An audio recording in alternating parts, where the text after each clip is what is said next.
Hey everyone, Somber here. This is the continuation of my series aimed at new players to Dominion 6. We'll be going through a single player game as middle-aged Marignon. I've covered quite a few things in the previous video. If you haven't watched that, that's got pretender design and kind of some initial expansion as Marignon. We're going to be continuing expansion and probably having our first war, I imagine. So let's continue this game. And feel free to ask me any questions that you have in the chat as we go along. I'll make sure that's up and live so I can see that this time. So I believe we had watched these battles. We'd watched some assassinations of Thom, the head of the Bone Tribe, and I think we had then attacked. This was in Queen Forest, so we'd watched this battle where my single assassin goes over there and routs all of these Bone Tribes, so we don't have to fight those because we assassinated all of their commanders. And then I believe we had a bit of a disaster in Tapanete, where my commander, Tommaso the Prophet, ended up getting hit by arrows and killed, and so our forces ended up retreating when they could easily have beaten, I think, these enemy forces. And we lost some Knights of the Chalice, which wasn't ideal, so kind of a lesson of what not to do on that particular bit of expansion. So let's carry on with our turn. So recruitment-wise, we're still getting Knights of the Chalice as much as we can. Can we fit in another one? No, 58 resources, so we can't afford those. This turn we can get 2 Witch Hunters because last turn we hired 1.5 Witch Hunters. We've still got that on repeat recruitment, so we'll be getting both of those. We do have a spare Holy Point, so we can get a Flagellant, and then let's just get some more Crossbowmen. They're always useful for Marignon. You can see we've got quite a bit of gold left over, so we should start thinking about where we might build a second fort. That's a good way to make sure that we don't have more gold that we can spend. That's something a lot of new players, a trap they fall into, is not spending the gold they have. The gold is there to be spent, and you want to be kind of accelerating into the game as you go forward. So, we've got all of these assassins here. They're moving down to try and take out all the commanders of this throne in Muspel for us. And our forces have kind of ended up scattered a bit in Jira, not very many, and a bit in Queen Forest. So I want to take some leaders and go and pick them up. Now, luckily for us, our mages, the Witch Hunters, are actually reasonable leaders. They can't do formations for their troops, and they don't give a squad morale bonus, but they can lead quite a few troops. So what I'm going to do is I'm going to send, I think I'll send Smaug, my dragon, and he will become the leader of the group down in Queen Forest. And that's one thing you can do with a pretender. It's not always a good idea. I mean, he could be off taking things on his own, probably. But maybe we want to just use him as a leader. Or maybe we just lead them with some Witch Hunters. Let's just use the Witch Hunters for now. Unless we can recruit commanders in those provinces. So not in this one. No commanders available there. What about in Jira? We can recruit a commander in Jira. So we don't need to send a commander over to Jira to lead them. And let's pick up some archers while we're up there. Now, archers aren't generally particularly good, but we can throw some in with our crossbowmen, and it's better than nothing. But over here we do need a leader, so I'm going to send Sorrel over with those.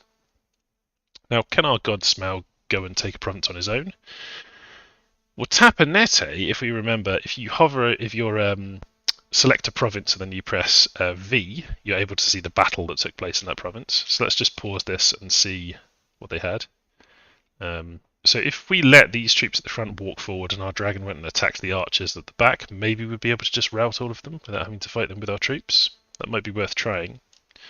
I think we will do that. So let's again select the province and then we'll press Y is the hotkey to script your army that's going there. So we'll have Smaug wait here. Maybe he'll breathe some fire on some of these approaching troops and then he'll attack rear. And I think that will do the trick. We don't need to have him casting anything. Just check the chat.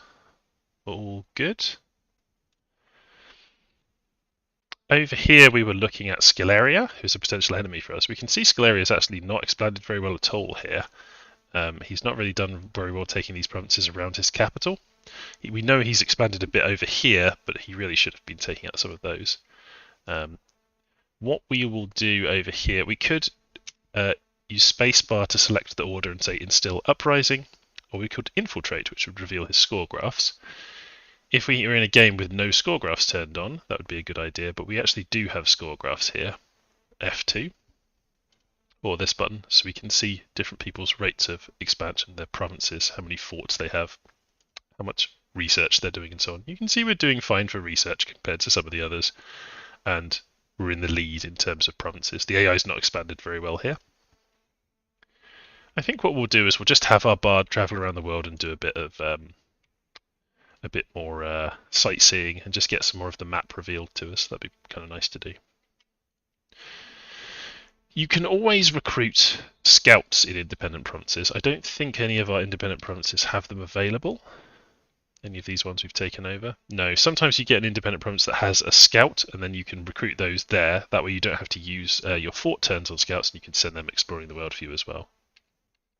But let's either keep our money or spend it on some mercenaries. Now, earlier on we did bid on some mercenaries, but somebody else bought them. Ulm got Gunther Bluckraft Sonnenkind. I think they have a discount for them as well. They get them for cheaper than we do, and so they are currently using those. And Scaleria's got the archers in white. There are the swimming men, but you can only hire them underwater, and we don't own any underwater provinces. So I think we'll just end the turn there and carry on.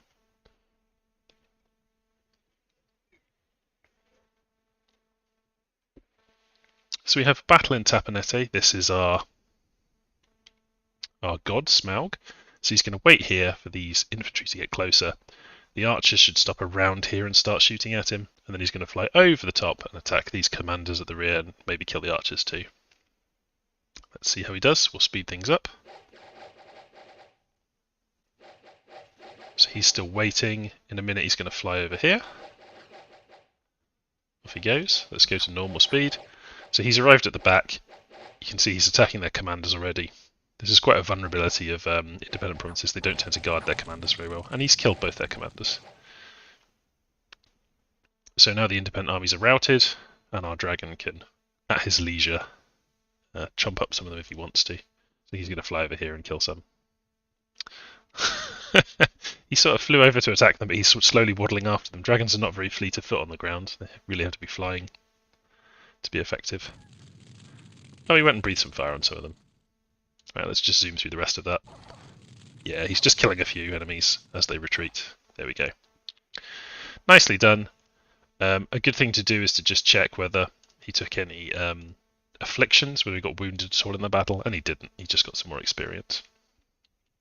So Tapanete's taken, and we're going to throw some province defence in there, just increase that up a bit. Generally we'll put those up at around 6, and we'll have some more province defence in Queen Forest. So in Queen Forest we get access to Bone Readers, which would give us access to Death Magic. This is an independent mage that's just a native to this province. But that's some magic that we don't normally have as Marignon, probably because it's heretical. So we may wish to consider building a lab and a temple in Queen's Forest.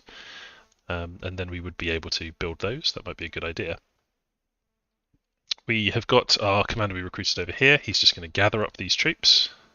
So I'm just double clicking to get all of the same type. And we'll just have those separated into missile troops and melee troops. And I'm not really going to pay much attention to their scripting because Amrod's just going to be moving them around for now. So I think we want to kind of be expanding down here, and we're going to try and attack Scaleria early while they're kind of weak and try and knock them out of the game. I think that would be a good thing to do. We've got the provinces around our capital. We can secure some other places. We can move in various directions. Over here we've got some Lion Tribe archers and warriors who are not particularly strong. We could easily defeat those with cavalry. We won't need this much, but I'm just going to do that. It's best when you're a newer player to be kind of careful. Don't try to take something that's too much of a risk. So I'll just take one of our witch hunters who's a priest. We could do that, or we could get a different commander to lead them. I think for now we're just going to have our witch hunter lead them. And we want to make sure that they're blessed. So I'm going to tell him to cast Blessing 3 times. I'm going to tell these knights to hold and attack the closest enemy. And we'll give our witch hunter some crossbowmen as well, who are going to hold and then fire at the closest enemy. Well, maybe we'll fire at enemy archers. And we'll just put those off. That's kind of a distraction away from our priest. Ormalaeus is who I wanted to be moving there. Not whoever this was. Carlos, go back where you were. So you can click on these. You can even drag select in this menu. You can do quite a bit there. And you can press, I think it's period. Once again, you can press question mark on any screen you're on to see all the different shortcuts. If you want to deselect all, it's period. But I'm going to take Ormalaeus. He's going to sit with the knights. He's going to spend some time blessing them. And then once they're blessed, do we have any other spells we'd like to cast? I guess we'll just have him cast some flame bolts or fire darts. Let's just do some flame bolts. So we'll do 2 of those, and then he's just on cast spells orders. I'll also give him 1 bodyguard just for fun. He's got a flagellant to guard him.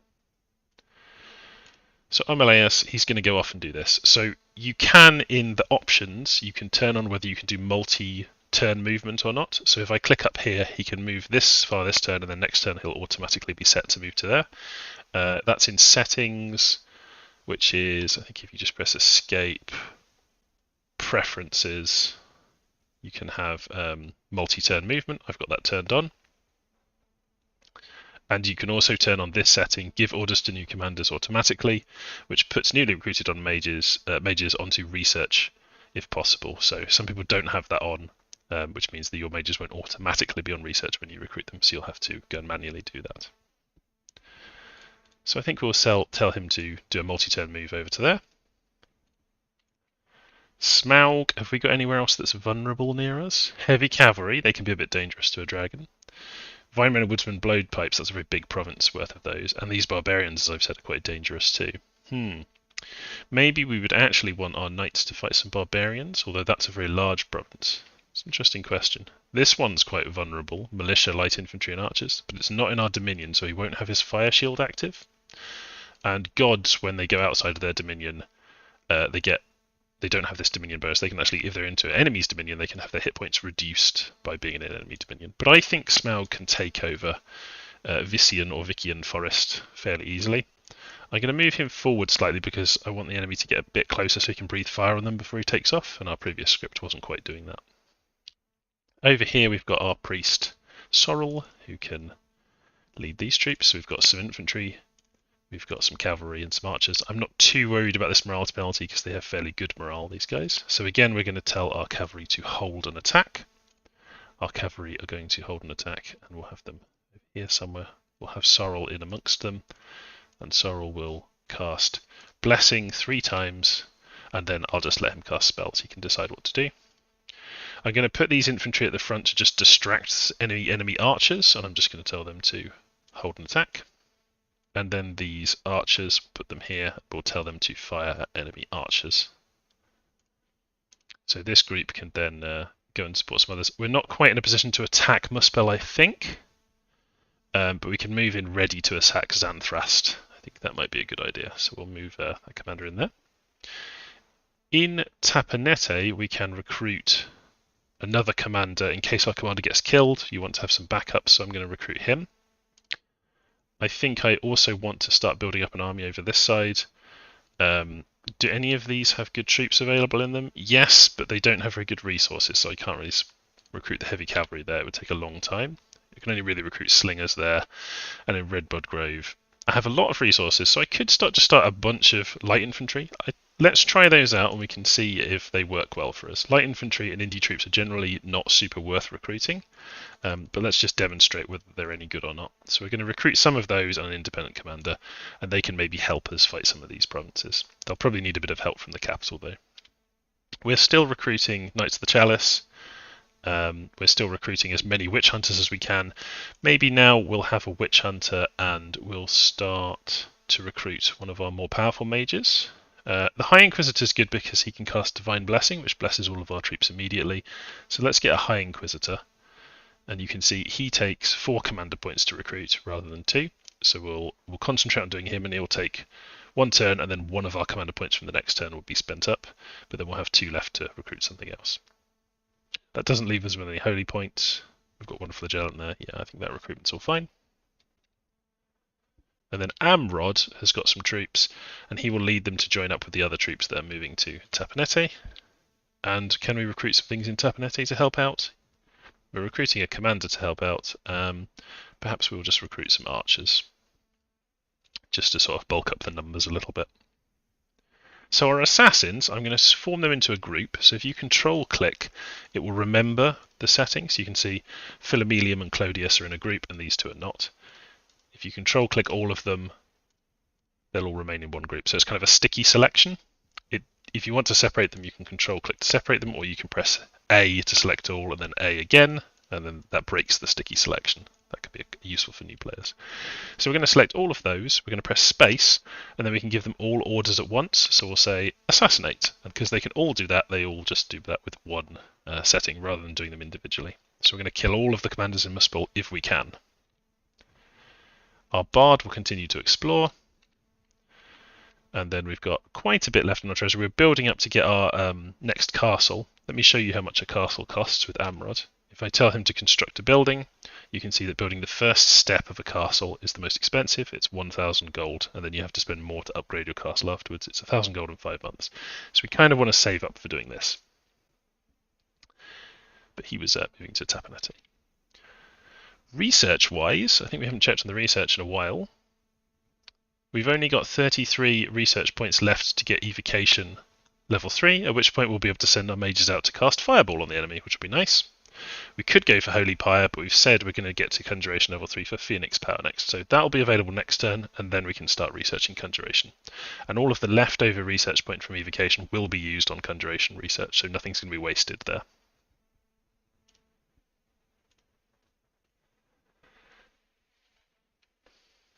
Got some comments in the chat. So, Rot or Rotter, you're really good at explaining your decision without bogging things down. Thank you. I'm trying to be kind of as clear as I can and not be too discursive. So hopefully that's good.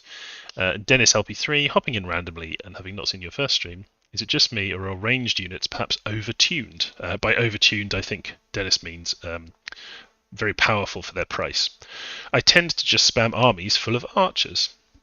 Well, many people actually think that archers are not very powerful. They're a bit underpowered. But you should use what works for you, I will say that, until somebody demonstrates why doing the same thing over and over again, particularly in multiplayer, if you're very predictable, that can cause you problems. And there are some enemies where ranged units are not very good against them. Enemies that are carrying shields are much more able to survive ranged fire. Enemies with strong armor, particularly in the late age, things with high protection, are very able to weather missile fire. There are some spells that make ranged weapons quite good. There are spells that increase the precision of your archers, allow them to fire farther, and there are some that mean that their arrows burst into flames and do fire damage, and there are some that let them do poison damage, and those are quite good. So research and evocation is complete. Next we research is Conjuration level 1. So to remind ourselves, in research of evocation, we're up to level 3, which the thing we're interested in is Fireball. And again, you can see the hotkeys here. We can filter by various different things. So we could filter down to just fire. We can see Fireball is what we were after there. We could go to level 4 and get these, but Fireball is what we're interested in.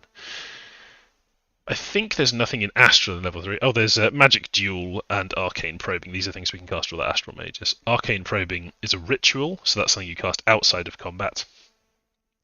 You can do that to locate sites of astral power, and this can only be used to search for magic in friendly provinces. So we could remotely search for astral provinces using this, but it does cost astral pearls in order to do. And I'll show you some site searching in a moment. We haven't really done any of that yet. Let's go back to our messages. We've got some assassinations. So Philomelium is going after Blanco the Barbarian. He catches Blanco in a tavern where there are a couple of commoners who are presumably in a drunken stupor, and Blanco, who is very much awake, and a barbarian chieftain is quite a tough prospect for an assassin, so we'll see how he does. So our assassin, wow, his first attack, he kills one of the bystanders, drunken bystanders, stabs him in the throat, and he also slashes Blanco, but he didn't hit him with the poison knife, he hit him with a sword, so he is frightened, but he's not been poisoned. So we'll see if the assassin can manage to survive here. They're waiting for the next turn, the next round. So that time the assassin took a little bit of damage, and the reason for that is, he didn't take a lot of damage even though he has this gigantic sword, is that damage was actually from being repelled. So a short weapon can be repelled by a longer weapon. If you are repelled by a longer weapon and you have sufficiently high morale, you'll push through the fact that they're repelling you, but you'll probably take a bit of damage. I think it's like 1 or 2 points of damage from being slashed, being like pushed back with this this long sword that the barbarian has. Length 2 sword is able to repel a short sword or a poison dagger, if he's skilled enough to do so. Let's see if our assassin can push past that repel. So this time he hits him with the poisoned blade. He does more damage, the barbarian's nearly dead, and he is now routed. His morale is low, and he has failed his test, and he is going to try and flee now. If you flee from an assassination, you die. So we have won this. I'm just going to press F to go fast forward, and the poison immediately kills him. And then the assassin vindictively kills the witness. No witnesses. Good work. Aquiculus is trying to assassinate a barbarian. So no witnesses this time, and the barbarian is asleep. This should be very easy, so let's just put this on super fast forward. Oh, he waited. That's interesting. I don't know why he did that. That could be because we didn't give him orders to attack. I'm not sure. That was a bit strange. But he did kill him, so that's fine. Fenric, the Bear Tribe Shaman. Virgilius is the first to try and assassinate him. We've got one witness. Here is the Bear Tribe Shaman. The assassin has chosen him as the target and is going for him. Good. So he's cast Bark Skin, which has increased his protection, but made him vulnerable to fire because his skin is made from wood now. And then he immediately, in a very, very skillful attack, takes his quarterstaff and smashes the assassin in the head and kills him.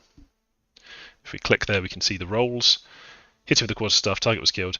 Yeah, blunt hit in the head, so it increases the damage. So blunt damage is good against things that don't have helmets. If it hits them in the head, it does extra damage. And then finally, we've got another attempt to assassinate the Bear Tribe Shaman. This time there are two witnesses. They're both in kind of a drunken stupor or possibly asleep. Is it dark? Let's have a look. It's not dark. Everything's lit in the tavern. He's going to cast Bark Skin again to protect himself. We've got a peasant here. Let's see what the assassin does. So now he cast Bark Skin on the peasant, which means when the assassin hit him, it didn't kill him because he'd gained some protection from having the Bark Skin. But he is poisoned, so he will die. So kind of a smart move there. And he heals the peasant there as well. So he's trying to keep him alive. A vine arrow misses our assassin and we attack. The second vine arrow hits us, causing battle fright and dealing some damage. Our assassin breaks through from the entangling vines, but unfortunately he has chosen to flee. Yeah, he was too wounded. He chooses to flee and he is killed by the security of the tavern, presumably. So we've killed off the two barbarian chiefs. I think this is the last remaining commander. We can try and kill him next turn with our two remaining assassins. Now we've got a battle in Vician or Vician Forest. This is our dragon who's going to take out these guys. So if you remember, we're just waiting for them to get close, flying to the back and killing the commanders. That's the plan. They have 1, 2, 3, 4 commanders, so a bit harder this time.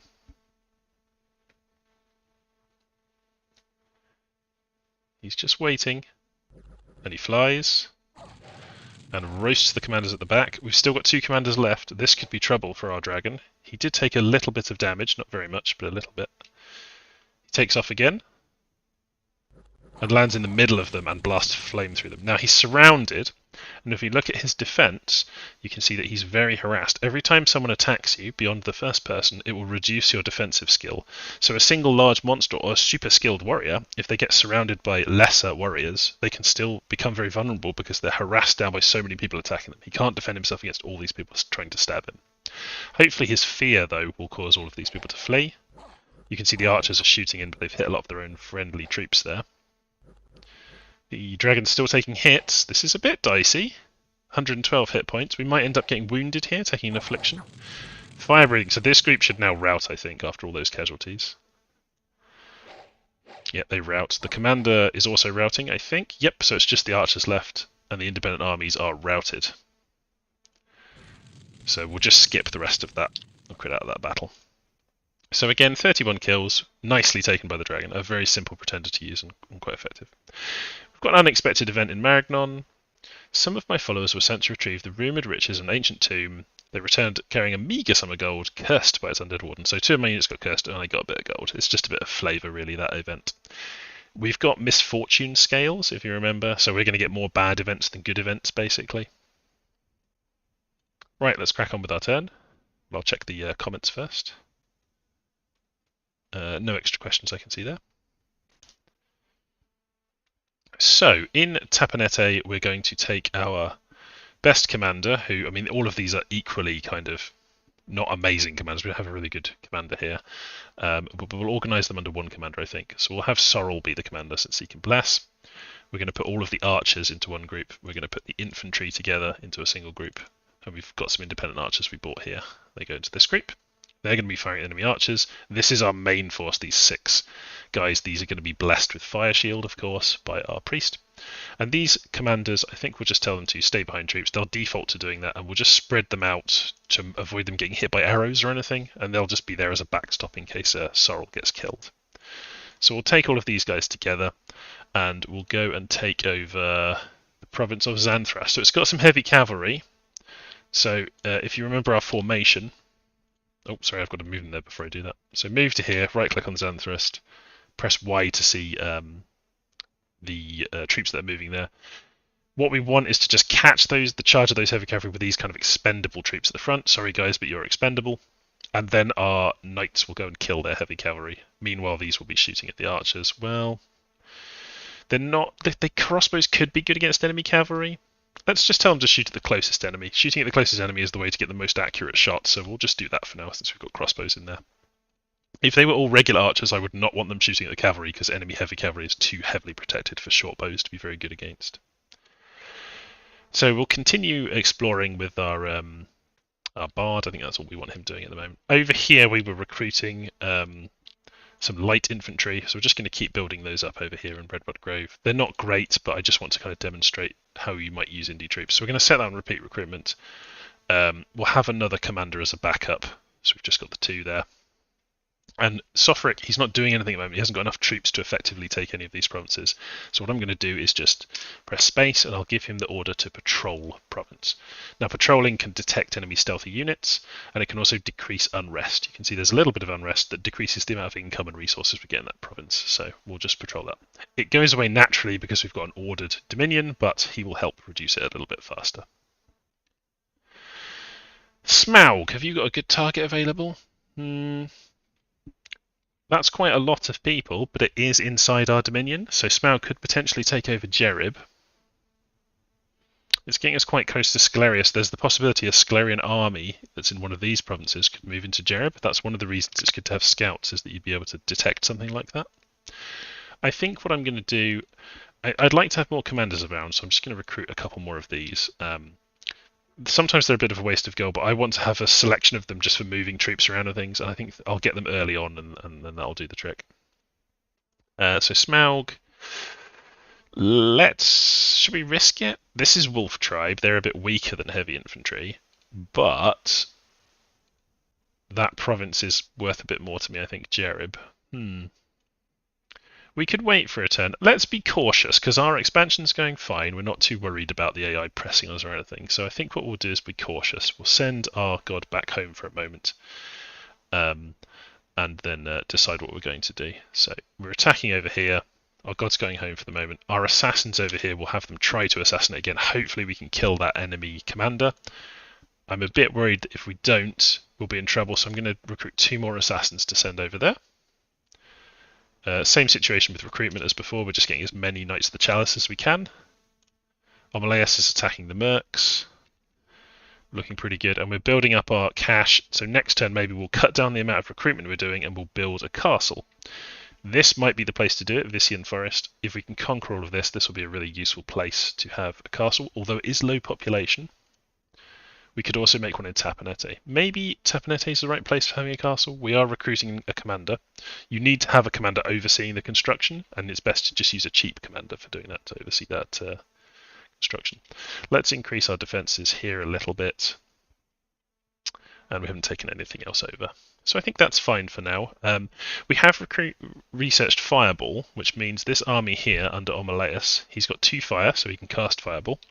So if we look at this army, he's casting Blessing, Blessing, Blessing, and we were casting Flame Bolt, but now we've got the much better spell available, Fireball. So I'm actually going to do that, and I'm going to change this 3rd Blessing to a Fireball. So he's just going to do 2 Blessings, and then he's going to start casting Fireballs. And I will show you a whole bunch of mages kind of working together casting Fireballs against one of these forces. Perhaps we should do it against these Barbarians. Yeah, let's plan to do that. So what we'll do is, since we've now got Fireball that we're quite excited about, we'll take some of these mages, let's say 3 of these. This is quite early to be using it, but I hope it will work. We'll take whatever troops we have available, and next turn, I'm going to wait one more turn. Next turn, we're going to move over here and then get ready to attack these Barbarians, casting a bunch of Fireballs on them and using our troops to kind of hold them in place. So given that we're going to do that, we should see if there's any troops we can recruit to just buff up our numbers. Oh, I'd mentioned this earlier. We should recruit independent scouts to just move around and explore the world, and we have found we do have one province where we can do those. So I'm going to set those repeated recruitment forever, and we'll just keep making scouts to explore things. And then we just want some guys to kind of hold the enemy in place. I don't like recruiting militia because they run away too quickly, but we could have some light infantry or some archers do the job. So we'll just get some light infantry, I think. And Raffabolia is also neighbouring Old Land. We could also recruit. We could get a mounted commander there. Ooh, too many resources. Yeah, let's leave that for now. Let's go to the next turn and see what happens. Dennis asks, will I do any modding streams? I'm working on 2 new nations at the moment. First time modding the game and only possible because of the new modding options.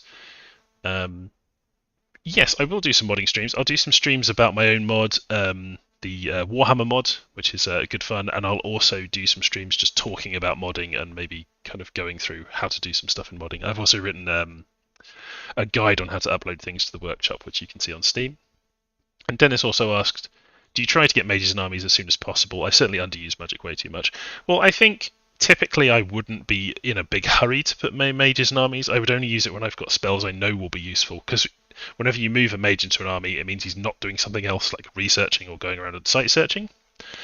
So that's something to bear in mind, but for the purposes of this video, I'd like to just show people what magic can do. Just a simple thing, like I've chosen to research towards this spell, and I'm now going to use this spell. It's a good demonstration for new players. So we've got 1 level of conjuration. We need to get up to level 3. We have an assassination, Philomelium.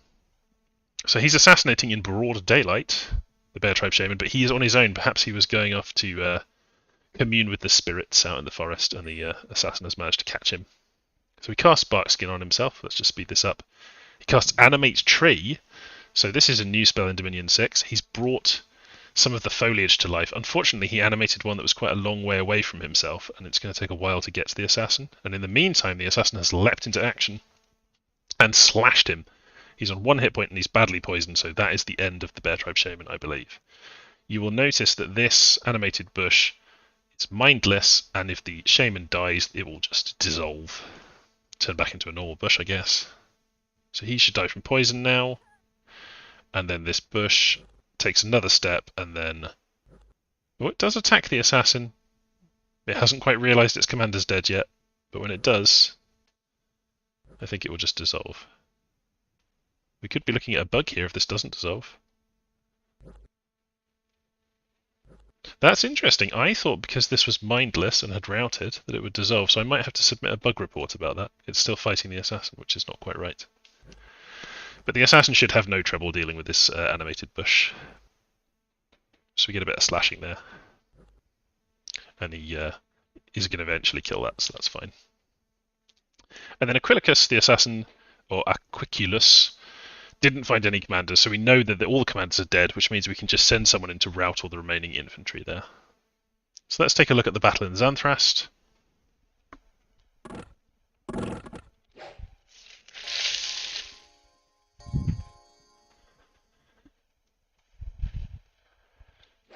So the heavy cavalry from the enemy is charging towards our front lines.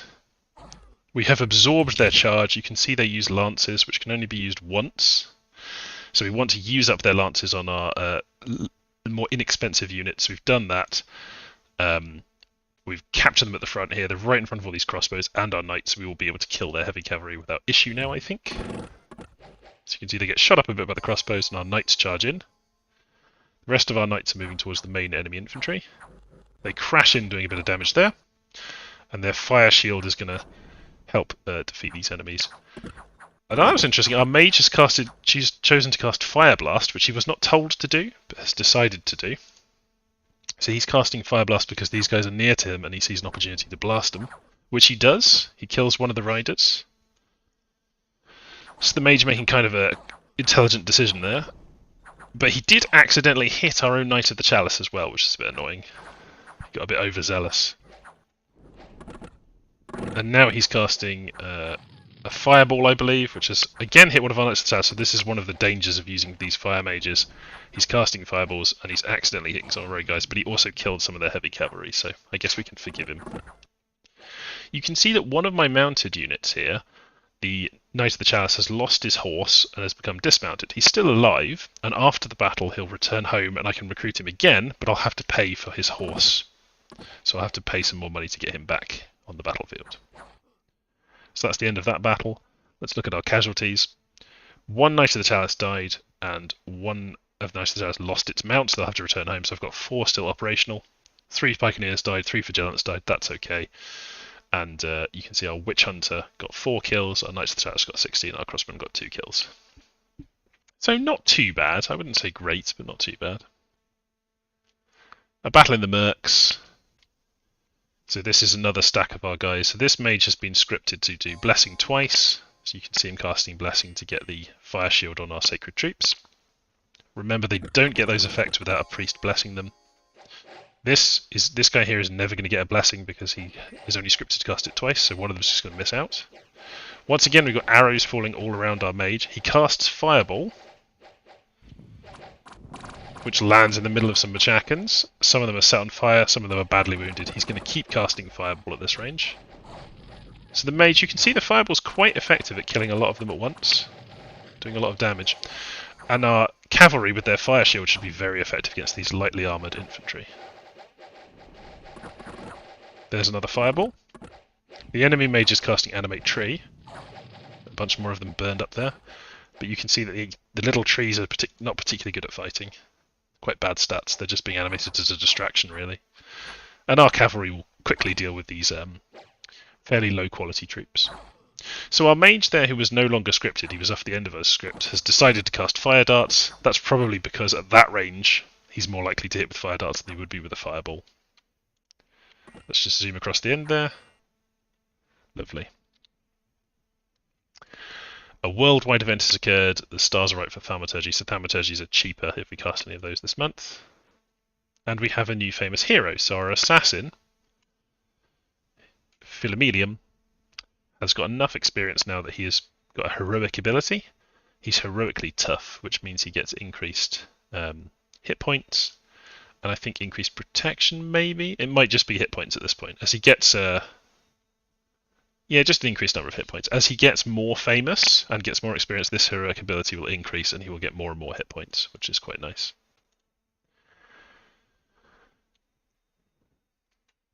A couple of questions in the chat. Commander Law asks, my Warhammer mod is on the workshop currently. What state is it in for usability with Dominion 6? It works fine. There are some bugs which will be fixed in coming versions. Some of the new mounted system is not implemented. And I would say do not use the Warhammer Pop type mod currently. Just don't use that at all. Because of a bug in Dominion 6, it's not functional. I'm hopeful that bug will be fixed soon by Illwinter and then it'll work fine. Ebius says, I saw Undead without Undead leadership not dissolving today. Maybe it's the same bug. Yeah, I think there's a bug we need to report there to Illwinter about things without leadership not dissolving sometimes. Bryant Pitt says, asks, is there a scenario where lots of N1 mages can tree spam like Death 2 mages with skeleton spam, or is it not as good? I would say that Animate Tree is not a particularly strong spell, but you know, a Nature 1 mage is not a very powerful mage. It's just something for them to do that can be useful. Because they're just animating trees that are already on the battlefield, they can appear in unexpected places, and that can be quite useful. So I think we'd finished our messages. You can see our patrolling troops killed some filthy brigands and troublemakers, which is a bit totalitarian. But now there is no unrest over here in Redbud Grove. So what were our plans this turn? Well, first let's start off by just putting some extra defence in the provinces we took over, which is the Mercs. And so these defences, you can see they're made up of the local population, which are these Lion Tribe, who are not particularly good because they don't have any armour. You can see they didn't perform very well in the battle against us. We could move on to Wesh, or we could go here and attack in Old Land and take out all of these barbarians. That's one thing we could potentially do. This is our province where we're recruiting scouts every turn, so we're going to take Coriolanus, our scout, and we're just going to tell him to do a multi-move movement and get up here and explore this unexplored terrain. Or Malius, what are you going to do? You've still got your knights, you lost a lot of your defensive infantry, and you've only the one commander on your own. So maybe I don't want to attack them. Also, I think I can't cross that river. Yeah, I can't cross that because only one side of the river is frozen. This side of the river does not have cold temperature. This side does. And you will note it's getting cold now all over the world, and you're seeing snow appear. That's because we've entered winter. Where do we see that? Up if you hover at the top left, we're in winter in the year 0, so things get colder in winter, and that makes a difference to a lot of things, the effectiveness of some spells and some troops and so on. So I think I'm going to... This is probably going to become frozen next turn, this river, and we'll be able to cross over, but I think just in case it doesn't become frozen, we're going to move over to this wasteland, which does have enough supplies to support our troops, and we're going to wait there and join up with some other troops, and then we're going to attack an old land. So I'm going to take Ormalaus and move him into Jira. We're going to recruit some more troops in Jira to act as a screen for these barbarians, I think. Against barbarians, it can be quite useful to have some more missile troops. We'll recruit some archers. And then what do we have back in our homeland? Well, we've got a High Inquisitor, who's a level 3 priest, which means he can cast one blessing spell that blesses everyone on the battlefield all at once, which is much more efficient than having the mages with just a single point of holy, these guys casting individual blessing spells, because that doesn't affect all of the troops at once. So we're going to have him, who is also a very good leader. You can see he can support 4 squads, gives them a morale bonus, and he can do formations, which is where you take a group like these knights and you can say, I want you into a double line, sparse line. You can change their formations. It can be very useful. So let's put them in a line at the front. His job is going to be to cast Divine Blessing, and then because he's a much better priest than he is a spellcaster, I'm just going to have him cast Heavenly Fire over and over again. So that's his job. So he will take these different troops. I'm not going to... You should always kind of script your army, but until I actually attack, I'm not that bothered by what their script is. But I'm just going to tell these to hold an attack, and then my archers just fire whoever's closest. So we're going to send Josrans. He is going to go to Jira or possibly Raffabolia. We've got a commander going to Jira who can pick up the troops. Let's go to Raffabolia because that's also connected to this province, and we can get some more troops there. We could get some militia. They're not very good. Maybe a little bit of light cavalry. They can just be part of our archer squad. I think that's fine. And we're also going to send these mages. We said before we're going to send some mages to cast fireballs to help kill these barbarians. So what I'm going to do is I'm going to send one of them to Raffabolia, one of them to Jira. Yeah, let's keep them in a group. Actually, we'll move them all to Raffabolia, and they can join this army in attacking up here. But they're all going to be arriving in the same place at the same time, so it's fine. Our god Smaug, what's he going to get up to? Well, I think I'm just going to have him research for a couple of turns, or maybe cast a spell. So if we give him an order, if we press space, we can have the mighty dragon turn into his other shape, which is a fire mage, a humanoid shape. You can do that if you want to with a dragon, because it lets him hold more items than if you were a dragon, and because he also, I believe, gets... does it increase his research? Maybe not. Sorry, just a moment. My rabbits are making a racket. Just move them. There we go. So yeah, you can turn into this human mage so that you can have more slots. That's basically the reason to do that. And if he were ever wounded, he would turn back into a dragon to defend himself. But for now, let's just have him turn into a humanoid. He can't cast any spells at the moment because we haven't researched anything. If we look into our research and conjuration, we could get some rituals he can cast, like summon fire ants, things like that. When he gets to level 4, he can cast fire drakes, flame jellies. These are interesting to play around with and to discover if you like those various different things. They would cost permanent gems, the rituals that we cast outside of combat. But I'm just going to have Smaug research just for a little bit to speed our research up while our guys go off and do stuff. This isn't the most efficient thing to do, I just wanted to kind of show you how to do it. I'm also going to tell one of my mages, Carlos the Cursed, who picked up a curse at some point, I'm going to give him an order to search magic sites automatically.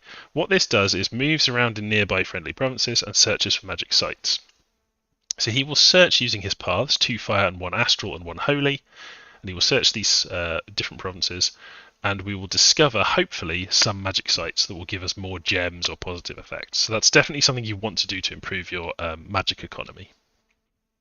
You can do it manually as well if we click on a mage like Ormalaus, who's going to move over here.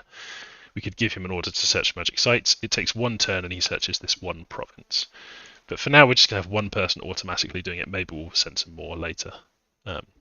Recruitment-wise, I don't want to keep recruiting High Inquisitors, so I'm going to turn that off. I want to go back to recruiting lots of Witch Hunters. We've got lots of people to cast our fireballs. That was kind of our plan, wasn't it? So we'll have some Witch Hunters. We don't have enough holy points to get this Flagellant, so we won't get him. And then I think maybe we'll switch over from doing crossbowmen to just building up some pikemen, possibly. Well, we don't have many resources. Oh, we can afford another Knight of the Chalice per turn, can we? Oh no, we don't have enough holy points. That's my mistake. So you're limited by your maximum dominion. If we build more temples, that would increase our maximum dominion and we'd be able to afford more Knights of the Chalice, but we can't do it right now. I'll just get more crossbows because they're so good.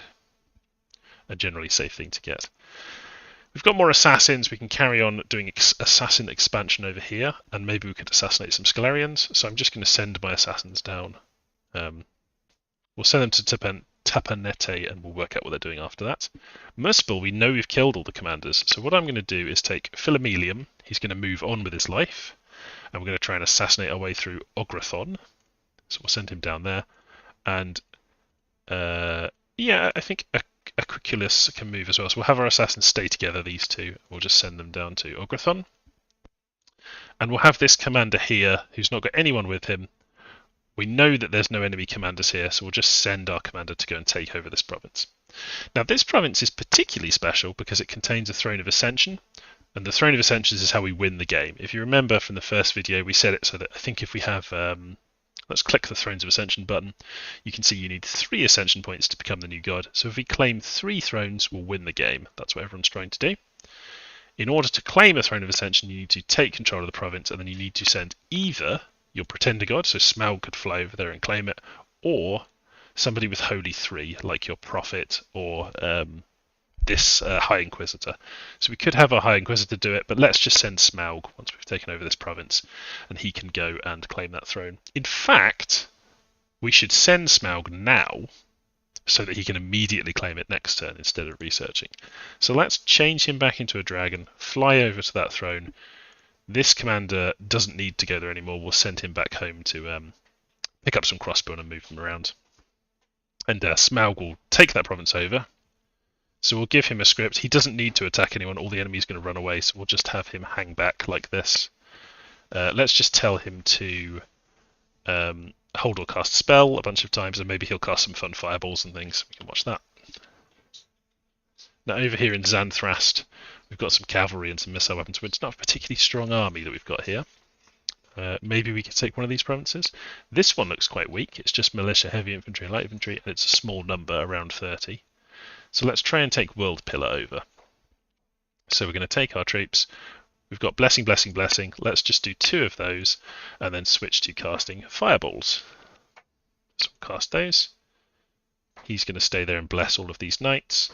They're going to fire whoever is closest, that's fine. And then we've got our backup commanders. We probably only need one of those, but I'm just going to take both of them with him. I think we said that we might want to build a fort in Tapanete this turn, actually. If we could get to 1,000 gold, we could do that. So if we look at our recruitment, we could not recruit that extra mage there and recruit a cheaper assassin instead. Not recruit these crossbowmen, and then not recruit as many Knights of the Chalice as we usually would. We only need 1,000 gold, so we can spend a bit more. We've got 1,000 left. Let's have the construction of a fort start. So it's going to take 5 months, and it's a big investment of gold. And we're going to need to keep an eye on it. Maybe you would want to increase the defense a bit in there, just in case some independent event attacks that province. Because if you lose control of the province, you lose all that money you've spent on that fort. It just disappears. So we found something interesting here, which with our bard, which is we found the entrance to another plane, which is going to be the underground, the realm beneath. So if we go to Tenvir, our guy will then be able to go into this gateway. So you can send him there and then through the gateway. And then we'll be able to see the underground realm and see what that's like. I think we've seen a bit of it because there are some thrones down there, but we haven't really explored it yet. So let's give our bard that as a mission. And then over here we've got our militia, or our light infantry. Oh, I don't think we want to be recruiting them anymore, given that we were missing out on recruiting Knights of the Chalice back at home. So let's change that. We can have another Knights of the Chalice at home. We can probably have 2. There we go. But we've got a little army of light infantry here. It's probably not enough to take over these provinces. We could try against this light infantry archers militia. What do you think? That's around 50 enemy units, and we've only got 24 light infantry. It's not very likely to work, I would say. Let's send this commander back to try and help lead our troops around, and we'll just keep him on patrol for now. Or maybe we'll move him. Yeah, he can help take this throne. Once this army arrives here, he can then help to attack from a different direction. And then we've got this commander here. Has he got anything to do? He can pick up a flagellant and take them back home, and he can also help lead some armies. I'm just going to finish this one turn off, and then that will be... Oh, that'll be about an hour. I could go for a bit more. Let's do a couple more turns. Just check the chat. Dennis says, perhaps it's a bug or balance issue, but so far it seems that maps in all my games turn cold. I constantly see events turning map tiles cold and nothing turning hot. Well, during the winter things should turn hot. Maybe some of your enemies have some dominion that turns things cold as well. They've chosen their preference to be cold things. But you should during the summer see things turning warmer. But yeah, at the start of the game you start in, I think it's in spring, so it gets a bit hotter, and then autumn, and then winter. So as you're playing, things do kind of seem like they're getting colder. But hopefully we'll see that in this game. It could be a bug. You can get a level 4 priest from making a level 3 priest a prophet, or is it only through items? No, you can do that. If you take a level 3 priest and make them into a prophet, you do get a level 4 priest, and they have some more spells they can cast, and are just generally a more powerful priest. So we've got a battle in World Pillar. We've got something interesting happened here. So we attacked it and took it over, it looks like, but then Scaleria attacked it. So we've got here what is called a bump. So we're not at war at the moment, our two nations, but our troops are going to fight here because we're both trying to claim the same thing. So let's watch our battle first. So it's cold and snowy. Our archers start shooting. Our priest is going to bless our cavalry, and our cavalry should be fine against this infantry here. It's pushing it a bit because we don't have very many of them, but they should be okay. And we've got a mage casting fireballs, which should help. So let's watch what happens. So at long range, our missile weapons are not very effective. The fireball lands and kills one guy, not bad. Another fireball. Setting fire to some more enemies, but not killing them. Another fireball. Just a miss that time. I think he's now going to fireball this group. Yes, because they got too close to him. So he's killed a couple of heavy infantry already. That's pretty useful. And a flame bolt this time. Oh, he hit one of our own guys with that. You fool. Mages do make mistakes, and magic is very dangerous. You can accidentally kill your own troops sometimes. So one of our knights has been killed. I think that's the one that got hit by a flame bolt, and the horse is now fleeing. So we've lost that unit completely now. But the remaining knight should easily defeat these enemies. So that's basically the end of that battle. But then Scaleria also attacked World Pillar. So Scaleria attacked World Pillar with some gladiators. Sorry, that's my automatic feeder going in the background to feed the rabbits. Here you go. Come and get your food. There we go. So we've got this group of some gladiators and a couple of standard bearers. And then down here, we've got a bunch of ghouls, you know, Scaleria, the Romans that use kind of undead creatures. And then they've also got these shadow vestals. So shadow vestals are their sacreds. Their bless that they've taken means that their sacreds are enlarged automatically, so they're larger and stronger than normal. See, they've been increased by being enlarged, and their size is now 4 instead of 3. Size just determines how many of them can stand in one square, and it also determines things like how likely they are to be able to hit something that's bigger in the head, and how likely it is that like an elephant would be able to trample them. If you're like a giant, an elephant is not able to trample you, or less likely to be able to trample you. But these shadow vessels have two things that are really cool about them. They've got shadow spears, which are magic, which means they work on things that are only vulnerable to magic weapons, or particularly vulnerable to magic weapons. And they are also ethereal, meaning that 75% of normal attacks, non-magical attacks, go straight through them. So let's see how this army does against us. I think they do have a priest. He's casting Unholy Protection rather than Blessing. Yeah, he's casting Unholy Protection on his undead here. And again, Unholy Protection, I think. Animate Dead. So he's now raising up some skeletons. Not a very strong spell, Animate Dead. A very minor spell. Our Fireball should be good against them. Burns a couple of ghouls. Against these guys it should be good. They don't have that much protection. They're only really protected against things that aren't magical. And we have some sources of magical damage. We've got our Fire Shield. That does magical damage, I think. Yes, I believe so. And our Fireballs are magic, of course. So hopefully we'll be able to kill some of these. Oh, he's missed with the Fireball again. They've killed one of our knights. Looks like this other knight's going to be in trouble. We've killed a few of them. And he's chosen to cast Ashes to Ashes to try to kill these undead with his holy magic. And now he's casting Fire Blast because they've gotten close to him. That was pretty effective. Fire Blast there, but it looks like we're in trouble. Our knight's been killed, it's just the horses left. They still have the Fire Shield because the horse itself is also sacred and gets the benefit of the bless. But it looks like our priest's maybe going to be killed. He is killed. We still have our backup commanders this time, so our army doesn't rout. And the enemy has routed. We managed to kill enough of them. We've got hardly anyone left in this army, but we did win, and that's the main thing. And then we have a battle in Muspel. So we've taken over World Pillar, and then we've got Muspel. This is just where we sent our dragon. We know that the enemy's just going to run away here because all of their commanders are already dead. So he's just going to maliciously cast some spells on them. But I think because they're running away, he's not going to hit them. They're just running away too fast for him to land anything on them. Yeah, I mean, he goes over there and burns some, but that's that. A worldwide event, more thaumaturgy rituals are cheaper, doesn't matter to us. And then you can see here we get this message, one rider without mounts, that's one of our Knights of the Holy Chalice who lost his horse, has made his way back home and is ready to be recruited again. And I'll show you what that means. If I go back to my recruitment, you can see that there is a 1 by him. It's a partial unit available for half cost. So if we clear our recruitment and I recruit one of those, rather than costing 70 gold, he's instead going to cost me, how much is that?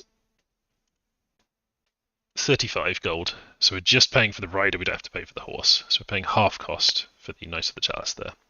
So we get to recruit him again. He'll also come back with the experience he had, because it's the same guy. He's just being given a new horse, basically.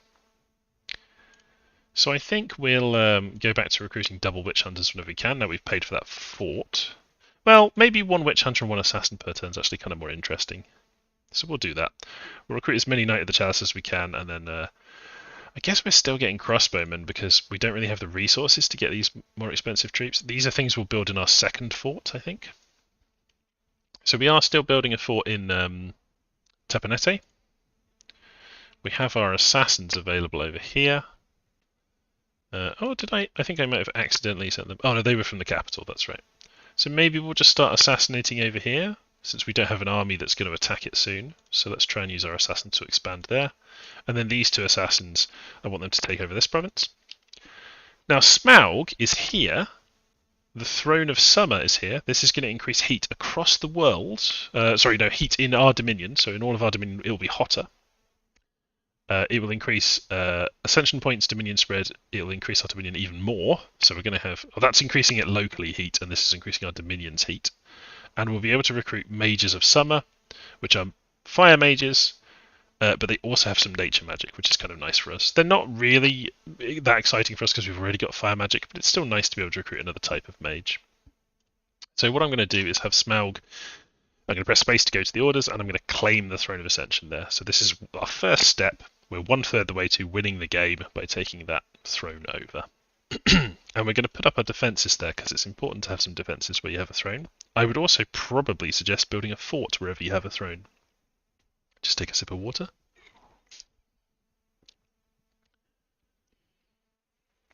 So over here we've got kind of a shambles of an army, right? Most of them have died. Let's have them take a step back then from World Pillar. So you can see Scaleria was going to expand into World Pillar, but we've taken over right next to their capital.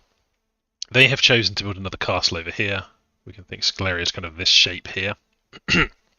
But yeah, we're in a position where we could kind of attack them. We could clear out some of these and attack Scaleria, and I think that's going to be our objective. This province has a site in it, which we didn't have to site search to find, the Great Silver Mine, which brings us in 100 gold per turn, which is quite significant. So I also want to make sure I keep hold of this. I'm going to put some province defense in it, and I'm going to have 1 day patrol with his archers, and we're going to recruit some more troops here. I think for now we just want some troops to kind of help hold this, so we'll just recruit some light infantry. And I'm going to send Amrod back home.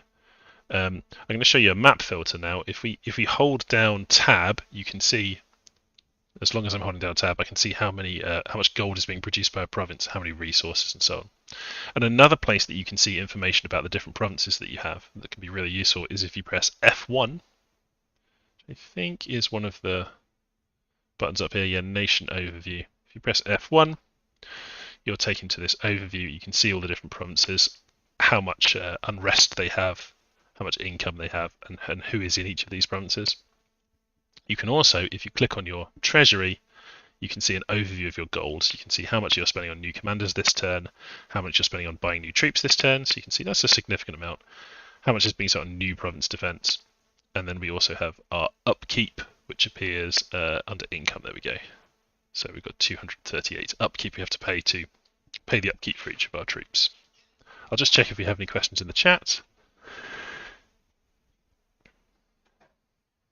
Dennis asked, does protection block magic damage from magic weapons? It can do. So damage in the game is either normal damage, which just does damage against your protection, armor piercing, which halves your protection when it damages you, or armor negating, which means that protection does nothing against it. Dennis says, I could not find a clear answer in the manual, only that magic goes through effects like ethereal. Yeah, so I think if you were talking about I watched the battle here against Scaleria. So we've got a magic weapon here, the Shadow Vestal's Shadow Spear, has the property of magic damage, but the Shadow Spear itself does not have the property of armor piercing or armor negating. So even though this is magical, that 17 damage is compared to your protection. So 17 damage is not very low, but it's not very high. If you're wearing lots of heavy armor, like one of our knights, he's got protection 18. So if your knight is struck by that spear, 17 versus 18, there's random elements involved as well, so they can damage you. It's entirely deterministic, but it doesn't ignore the armor. And then I had another question from Bryant Pitts. He asked, independents don't reset when you beat their leaders, but province defense resets if they survive. Yes, that's absolutely true. So independent defenders are real units that exist in the world map. Province defense is generated every time there's a battle. So if you kill a bunch of province defense, if the first army to attack a province kills a bunch of province defense but loses and retreats, and a second army attacks them in the same turn, you'd still have the full amount of province defense. You wouldn't have lost any of them because it's generated at the start of every battle. Another question, does this work against throne commanders if your assassin is kitted out? Yes. In theory, your assassin could go to a very powerful independent throne. This one here, the barbarian leader here, might be quite strong. Your assassin could kill all of those and chase them away and take over a throne like that. So assassins can be quite powerful for expanding into provinces where you don't want to face the troops. Earlier on, we made all of those bone tribe soldiers that I didn't want to fight run away by killing all of their leaders. So what was I going to do with Amrod? I think I was just sending him home to pick up some more troops. Oh yes, I was showing you the map filter.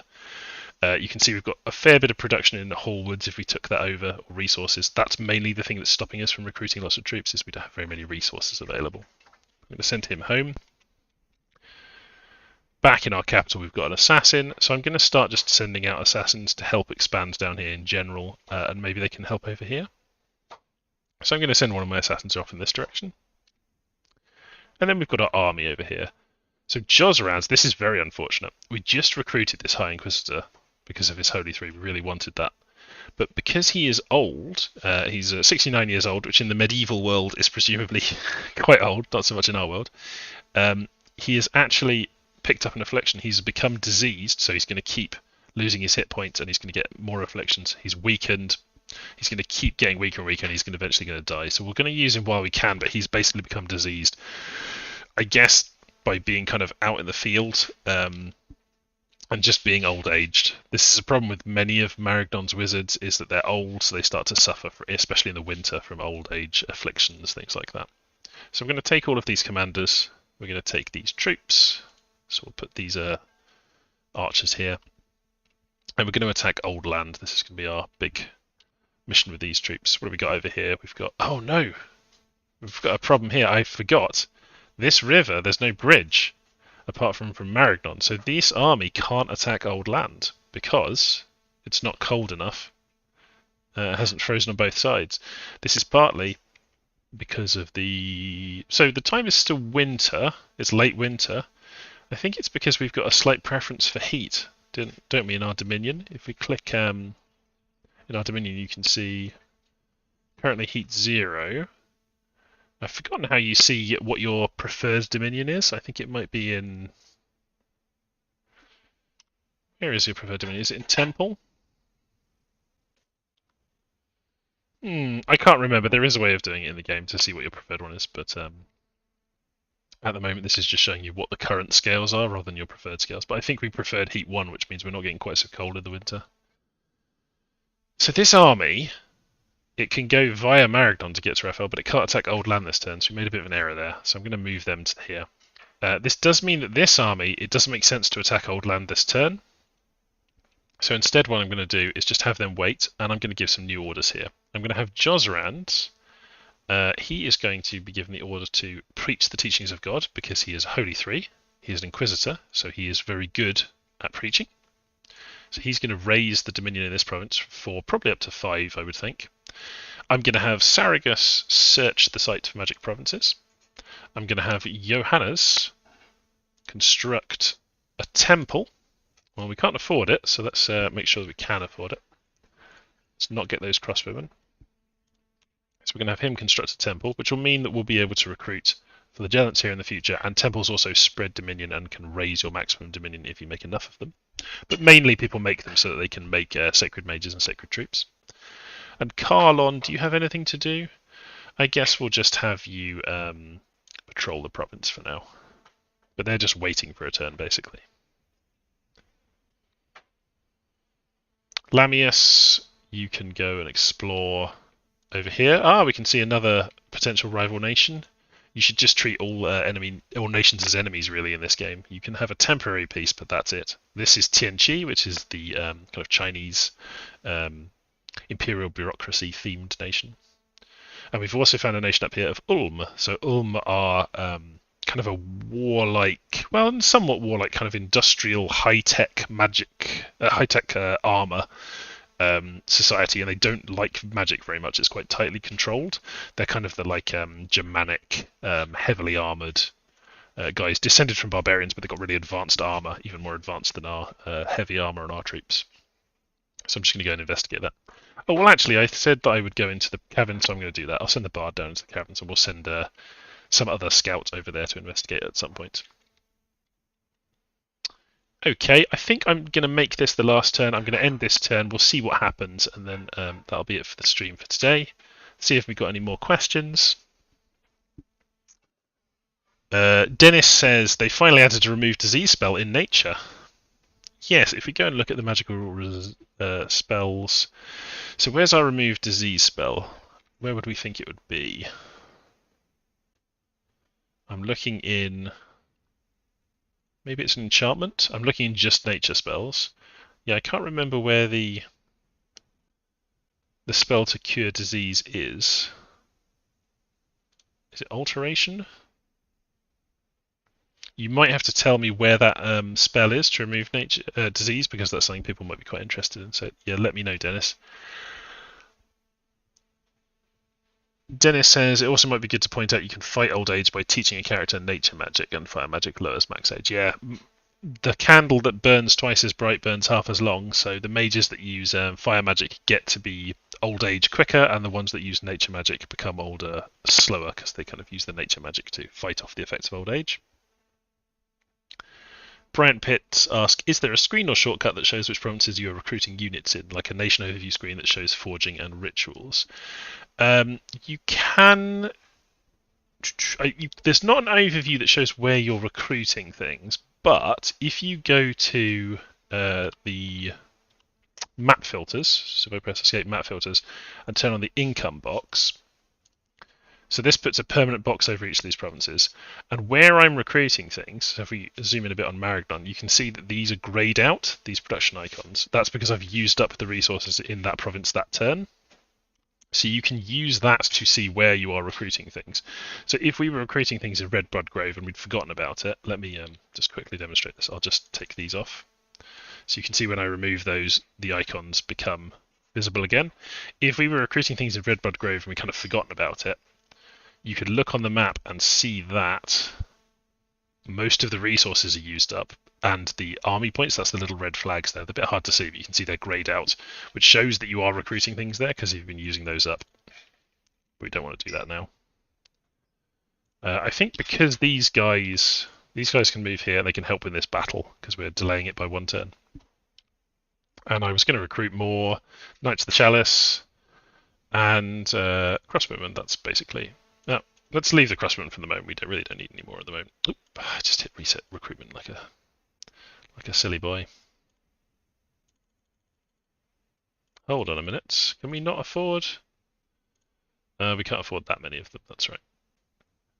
Let's get our Witch Hunter set back up and our Assassin. That's all we had.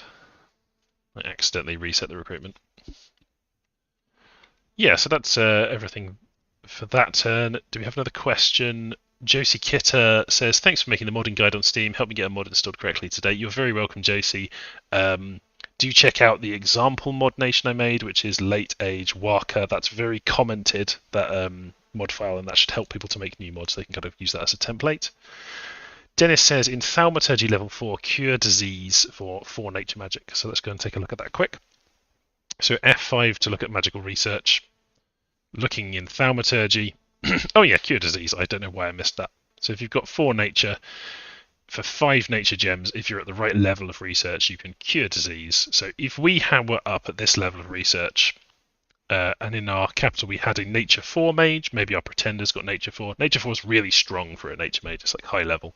They would be able to cure the disease on some particularly important people. You can see another one of my mages is suffering from old age there and has become weakened. So let's end that turn. We'll see what happens, and then that will be the stream for today. But as I say, I'm going to continue with this series, just showing new players this basic process of going through a single player game. So this is telling us that we have claimed the Throne of Summer. Smaug, Prince of Fires, the brilliant god, Devourer of Sins, the great leap forward, has claimed the Throne of Summer. Excellent. So we're 1/3 the way to winning the game.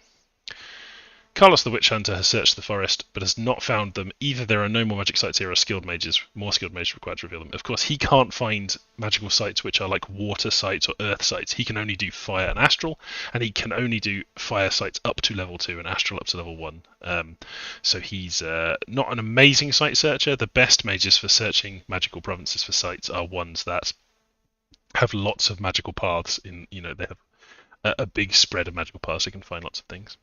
So also there, we got 2 whiffs, didn't find anything, but yeah, the game will record that we've searched those. If I go to them, you can see here that this province has already been searched at fire level 2 and astral 1, so we don't need to do that again. The remnants of the dead prophet's power, that was our prophet who died from an arrow to the face. I used to be a prophet and then I took an arrow to the face and now I'm a corpse. He's left the world and you can now appoint a new prophet. So we will definitely do that straight away. If I had a Holy 3, I could show you that I could make him the prophet, but I don't want to make the High Inquisitor here my prophet because he's going to die from disease soon. So instead of doing that, let's recruit a totally new High Inquisitor, and we will make him a prophet next turn, if I remember to on the next stream.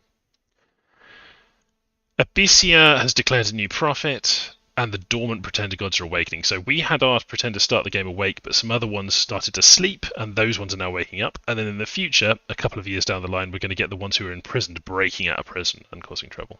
So we've got a couple more assassinations. Firstly, we've got Philomelium, our heroically tough assassin. He's going to try and kill this wolf tribe shaman. He's asleep, so he should be able to do it. Up he sneaks. Hello. Zip. You're gone. And then Aquiculus is going to try and kill this guy. He has also caught him asleep, so this is going great, these assassinations. Oh, but he's doing the thing where he doesn't attack. So this might be a bug that sometimes the assassin doesn't attack a sleeping enemy. He just waits. So I think I'm going to submit that as a bug. So let's wait. He should wake up at some point. Now, hold on. Oh, I know what happened. This is actually a really good example of what you shouldn't do. So I left Aquiculus. He had a script that we'd given him to stay still for 3 turns and then retreat. We'd given him that because he would be using to take over a province where the enemy were all going to run away. So we just said, just stay there for 3 turns, then run away. And assassins will follow their script, even if it doesn't necessarily make sense during assassinations. So that's my fault. I left the wrong script on him there, and so he failed that assassination. That's my own fault. And he's killed because any assassin that tries to escape from an assassination will be killed by the guards. So a couple of worldwide events, Thaumaturgy rituals, and the Throne of Summer, which we have taken over, is now spreading heat across the entire world. That's because we've just taken it over. It's kind of activated, and it's sending heat out over the entire world. And then we've patrolled and killed some troops and reduced some unrest. So a variety of things there. So I think I'm going to leave the stream there and we'll come back to Marignon. We're in kind of a situation now where we've done some expansion. We've still got some more independent provinces, these grey flags to take over. We've got another throne that we can try and take control of with our god, and that'll be another step towards winning the game. And we've got some neighbours now. We've got Tianchi over here in the west, and in the southeast we've got Sceleria, the undead Roman faction, or the Romans that use the undead faction that are down here. We also see that we've got Ulm over here.